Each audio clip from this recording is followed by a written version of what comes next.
നമുക്കിന്നൊരു റൈസ് സേമിയ ഉണ്ടാക്കാം. അതിനാവശ്യമായിട്ട് ഞാനൊരു പാത്രത്തിൽ വെള്ളം വെച്ചിട്ടുണ്ട്. ഈ വെള്ളം തിളക്കട്ടെ, അതിനുശേഷം നമുക്ക് സേമിയ ഇട്ട് ഞാൻ കാണിക്കാം. വെള്ളം തിളച്ചിട്ടുണ്ട്. നമുക്ക് ഉപ്പിടാം ഇതിനകത്തോട്ട്. ഞാൻ ഉപ്പിട്ടിട്ടുണ്ട്.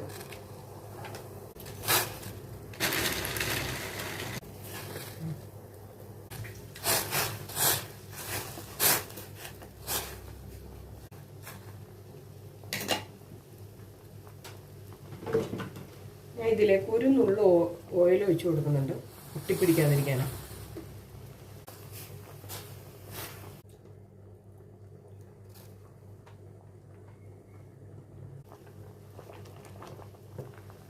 ഓവർ കുക്ക് ചെയ്യണ്ട,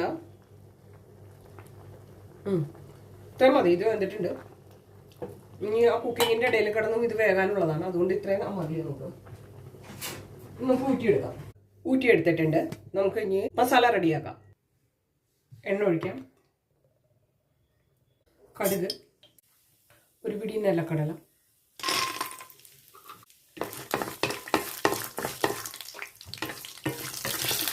ഒരു 1/4 സ്പൂൺ ജീരകം,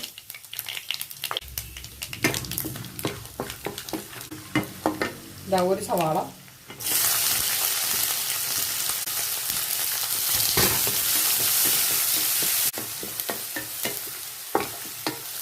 കറിവേപ്പില, പച്ചമുളക്,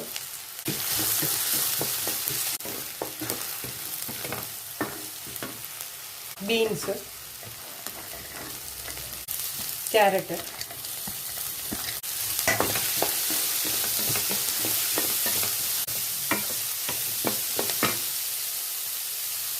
ലേശം ഉപ്പ്,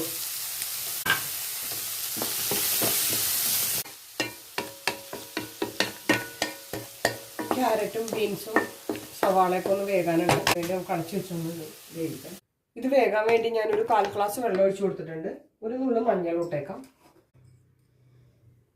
ഒരു നുള്ളു മഞ്ഞൾ ഇട്ടിട്ടുണ്ട്.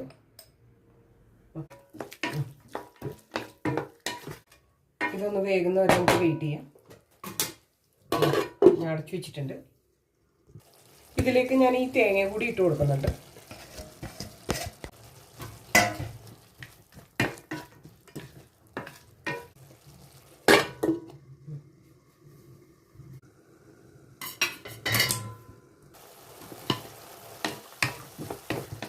ഈ കൂട്ടത്തിലേക്ക് ഞാനൊരു ഇത്തിരി മല്ലിയിലയും കൂടി ഇട്ട് കൊടുക്കുന്നുണ്ട്. വേകാറായിട്ടുണ്ട്. ഒന്ന് വറ്റിക്കോട്ടെ. അപ്പോഴത്തേക്ക് വെന്തിട്ടു.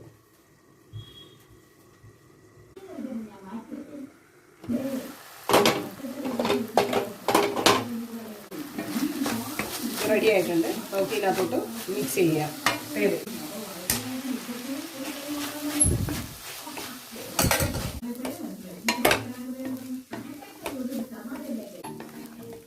റെഡി ആയിട്ടുണ്ട്. ഒരു 2 മിനിറ്റ് ഒന്ന് മൂടി വയ്ക്കാം നമുക്ക്.